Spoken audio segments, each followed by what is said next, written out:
Saudi আরব, আমিরাত, Kuwait, কাতার তাদের অনুরোধে। আসলে তা না, আসলে তাদের সেই ক্ষেপণাস্ত্রের মজুদ ফুরায় গেছে।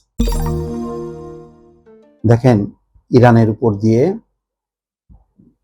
বর্তমান বিশ্বের 1 নম্বর সামরিক শক্তিধর দেশ যুক্তরাষ্ট্র কি পরিমাণ তারা অস্ত্র, গোলা বারুদ ব্যবহার করেছে।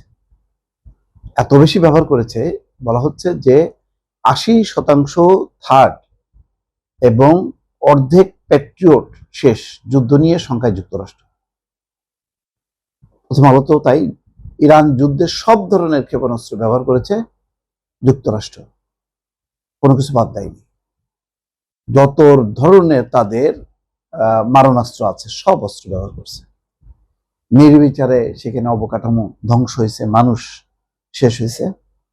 কিন্তু ঘটনাটা ঘটছে যে এইভাবে যে একটা দেশকে পরাস্ত করা যায় না, সেটা আবারও প্রমাণ হয়েছে। এখন তারা বলতেছে গভীর আলোচনা, সেই কারণে তারা এখন স্থগিত রেখেছে সৌদি আরব, আমিরাত, কুয়েত, কাতার তাদের অনুরোধে। আসলে তা না, আসলে তাদের সেই ক্ষেপণাস্ত্রের মজুদ ফুরায় গেছে। এর আগে আপনাদেরকে বলেছি, এখন দফায় দফায় সেই খবরগুলো আসছে যে কি পরিমাণ কমে গেছে। তাদের এখন জরুরি কিছু অস্ত্র শস্ত্র আছে, ক্ষেপণাস্ত্র, অন্যান্য যদি বড় ধরনের কোনো দিক থেকে যুদ্ধ শুরু হয়, ধরেন চীন বা রাশিয়া আক্রমণ করে বসে, তাহলে সেটা যাতে তারা প্রতিরোধ করতে পারে।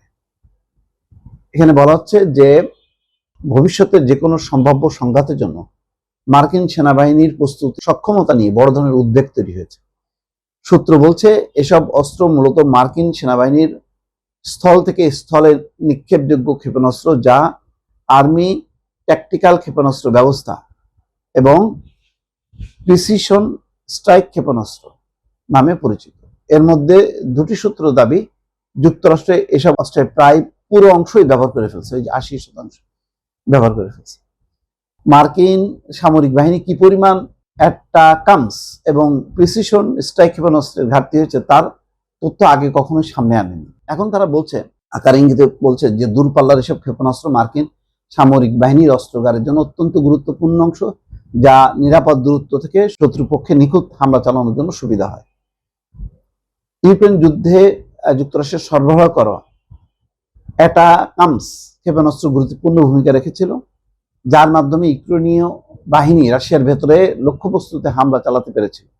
অন্যদিকে PRSM হলো তুলনামূলক কম পাল্লার পুরনো অ্যাটাকামস স্থলাভিষিক্ত নতুন এবং আরো উন্নত প্রযুক্তির ক্ষেপণাস্ত্র। বিশ্লেষকদের মতে এসব আধুনিক অস্ত্রের প্রতিটির খরচ 10 লাখ মার্কিন ডলার। চীনের মতো বড় কোনো দেশের বিরুদ্ধে যে কোনো সম্ভাব্য সংঘাতের ক্ষেত্রে এই অস্ত্র অতি জরুরি। তবে যুক্তরাষ্ট্রের কাছে এসব অস্ত্রের মজুদ ঠিক কতটা রয়েছে সেই মন্তব্য করতে অস্বীকৃতি জানিয়েছে সূত্রগুলো। মানে বাকি রাখে নেই, এক ইরানকে কাবু করতে তারা সর্বোচ্চ চেষ্টা করেও দেখছে ফেল। এই জন্য তারা এখন আলোচনার মাধ্যমে গেছে। অনেকে বলে যে না, এটা যুক্তরাষ্ট্র আসলে বৃহত্তর স্বার্থে এগুলি করছে, তারা চাপে রাখছে না, তাদের সেই এখন সক্ষমতাই নেই।